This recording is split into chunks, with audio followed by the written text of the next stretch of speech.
You may notice that two things.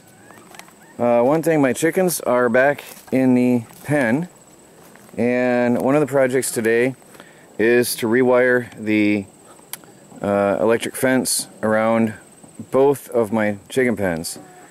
I had a raccoon visiting and has been decimating my flock because I did not have the outside electric fence done and my chickens were free ranging. So now I have to, I'm sorry, I'm being distracted. Something's flopping in the forest. Might be one of my chickens that I didn't get earlier. Let me see, is that my chicken? I'll be back. Got interrupted by a hawk munching on a chicken that the raccoon had dragged off last night. Right here is just about all the chickens I got left, not counting the little ones. All the little ones are still here. I've got 8 of the bantams. These are all adults now, and this is all I have left out of all my normal chickens. The silkies all got diarrhea and died within 3 days of being released. I don't know why. I have, I think, 3 silkies left, maybe 4. And there's a chicken in the woods that I cannot catch, and there's a silky. Or there's a normal chicken in the woods over here I can't catch, and there's a silky over in another section I cannot catch. But the silkies all got diarrhea and died within 3 days of being released. And I don't know why. I don't know what they ate or what they got into, but they all died off quickly. And with chickens, that's an issue. Everybody that raises chickens knows that things can happen quickly and disease comes real fast, really fast. So I'm going to take you on a tour and show you what all we've been up to. But the chicken coops have all been mucked out, and there's new bedding in them. And the boys built a double wide composting bin for the all garden waste and chicken bedding scraps, whereas before I was just throwing it out into the ground in the chicken range randomly at places and letting it be spread out, and it was basically wasted organic fertilizer material. I was just, when I cleaned out the chicken stalls, I would just spread the junk all over, and the chickens would trample it down into the dirt, and that would be the end of it. And it's wasted fertilizer. So now I've got a double wide composting bin made of pallets, where 1 year I will continue putting in all of the compost, any vegetable matter, organic material, grass clippings, leaves, whatever, will go in there. And then the next year I'll use the other side, and on the 3rd year I have some very, very good fertilizer for my garden. So that's what's been going on around here so far. There's my little hen that we cannot catch. She's outside. She's nervous and she wants to get in, but she can't. Surprisingly, the chickens are happy to be back in their pen because I'm feeding them. They are lazy and fat and want me to feed them. So they're happy to not have to free range. I'm rewiring the electric fence today, and I've been cleaning up the yard, the property here, cutting down the tall grasses and weeds, and cleaning up. I'm going to clean up. I want to flatten this entire area. I've been cleaning around the fence line with the Ryobi weed whacker, and I prepared along this fence line as well, because I'm going to run a new chicken wire, a new electric fence wire, starting from the controller around, all the way around where it always used to be, all the way across here, and around this way, and around this chicken coop, and then back to meet the other side. So it's going to be a little bit different, because it's going to enclose these guys here. I'm eventually going to move them when I finish the main fence around the entire property. Right now with raccoons, I want my special birds to be safe. So I'm going to be very careful to protect them from any harm. And definitely putting up the electric fence here today. Today it will be running again so I don't lose any more raccoons. chickens to the raccoon. When there's one raccoon, you most likely have a family. It is one of the most plentiful animals in the forest, I have learned from studies online. And that is a problem. So I probably have a family, and they're here every night. So I have to fight to protect my birds. Anyway, back in the pen they are until I finish my full-scale fencing and finish the electric wiring outside.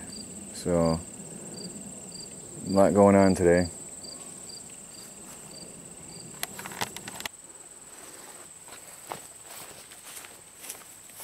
Trying to put in a fence post for the electric fence.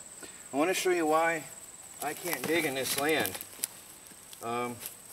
Use my left foot is better. I want to put the post in here that hits a rock. So I move it over a little. It hits a rock. So I move it over a little. It hits a rock. So I move it over a little. It hits a rock. Move it over here. A rock.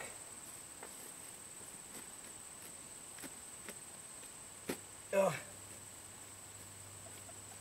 I hit a rock.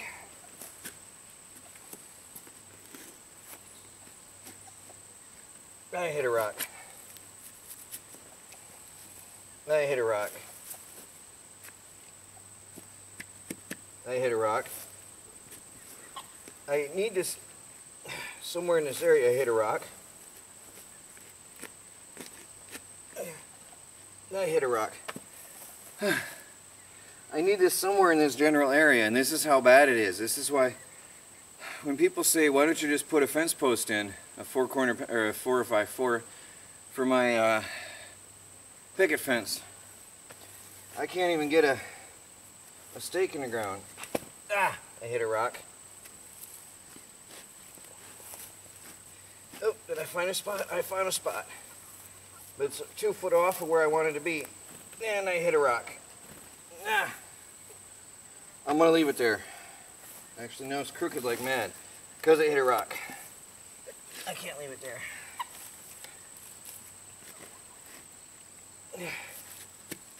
No, I hit a rock. I just want to get this in. I hit a rock. Anyway, I'm going to keep trying. I've got to get that in that corner somewhere. But there's rocks. And this is what I go through with every single stake. I've been working at this for 15 minutes.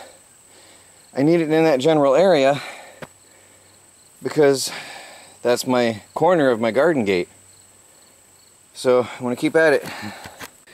I'm running electric fence wire all the way around the bantam chicken coop. The boys are getting ready for a bonfire this evening, so they're taking out the cement blocks and starting a fire pit. But I'm running the electric fence wire. Now it goes around the entire garden, across in front, and then around over here. So it just makes a little zigzag out and then back over and meets up at the original point where the original fence used to be. So I want to show you here how I'm insulating in the corner. What I've got here, because I'm running an electric fence wire through chicken wire, which will conduct. And what I have is actual electric fence insulators. I don't know if this was the purpose of these, but it sure works for this. Because what I'm doing is I'm running a piece of baling wire across here. And the electric fence wire now passes through this insulator and continues on along the line without touching the chicken wire. And now I'm just using a piece of baling wire to secure that tightly onto the chicken wire so it holds itself in place and so it doesn't slide back and forth on the chicken wire.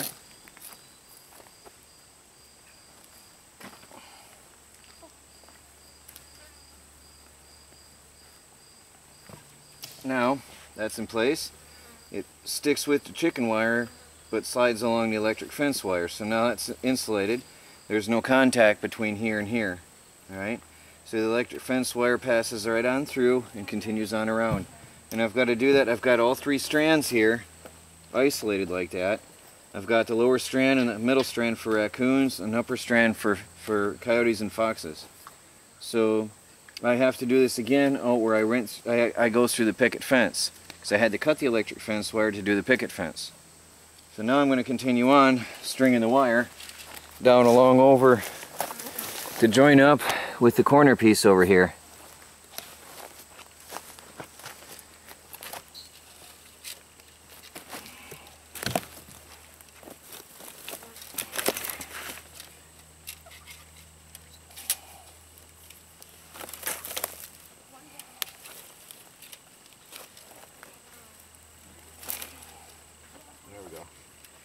I gotta try to keep that straight and spool it off. You have to unwind it as you go, otherwise it's going to be all kinked up on you, which is going to then later cause sagging. So I have to unwind it.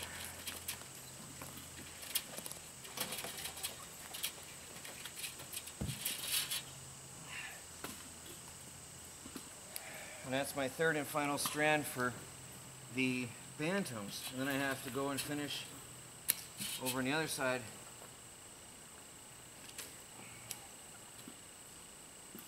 where the picket fence goes through.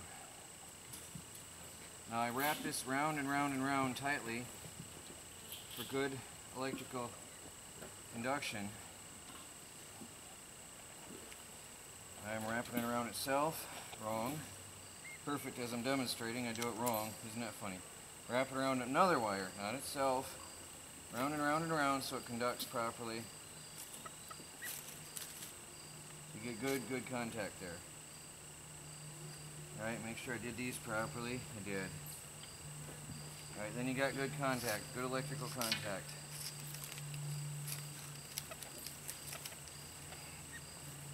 Now, you've got to go all the way around, like I said, and do that through the picket fence. Let me take you inside and show you what all I've done today. Just right over here, I ran through the chicken wire, and I come across here around the bantams, and then I've come across all the way over to connect up with the original garden fence. Now here, I set it up so I still have my gates. And these come across and clip into the wire over here to give good contact there. And then my garden is protected, which is the back door to the chicken coop. So now there should be no way for any critters to get in to the chickens anywhere, because this continues on over to the electric fence controller, and then, sorry, I got my tripod on my legs. Now I've got to pass through the picket fence, which conducts electricity. So I've got to use those insulators again, and then connect to the electric fence post on the outside, which goes all the way around the perimeter. And I've got a broken post all the way in the back corner. There's always maintenance going on, always something to do and something to fix and repair. So I've got to take care of that as well, replace that broken post over there. And then I've got to continue cutting and pulling grass and weeds all the way around the perimeter so that the raccoons can no longer get any of my chickens. I'm running the last strand of wire here.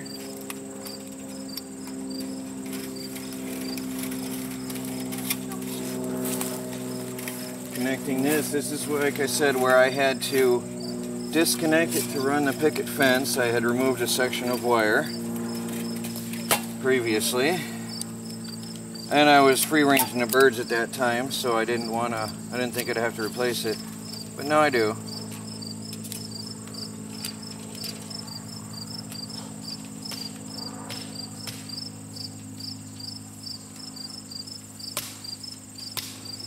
Raccoon's gonna come back tonight and be in for a big shock, literally. Now, I have to secure the insulators over here in the corner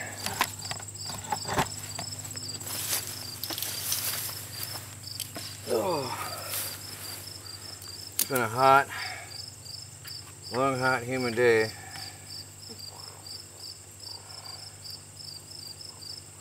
So I'm using scraps of wire to connect these. Use everything available.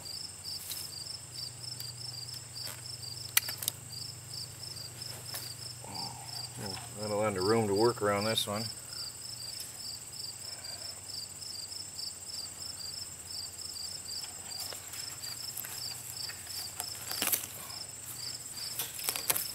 All the grasses and weeds. I can't wait to get my mulch in here. My truck fuel pump just went out the other day. So I was just about to get mulch today, and the fuel pump went out yesterday on the truck. So that's delayed.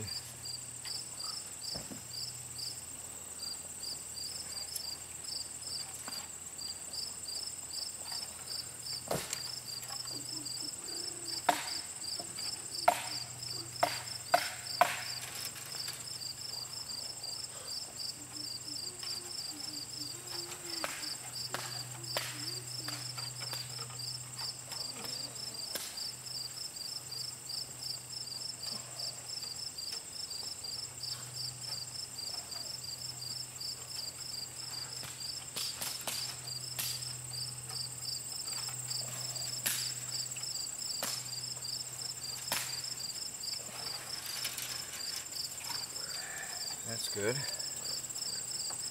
Get this other one in there. This one has to go through here.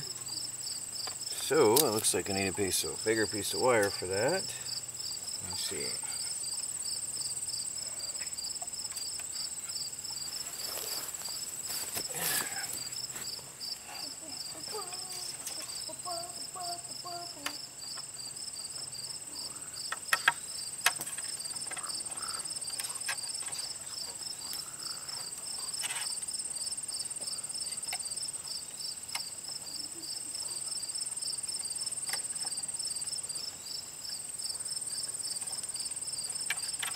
And that's how you pass your electric fence wire through any conductive materials. Now I gotta get another piece of wire and do this one, secure that in place. Secure it here in the middle so it doesn't touch. We'll be good to go. Right there, yeah. And then the fence is continuous except for the back corner that's broke.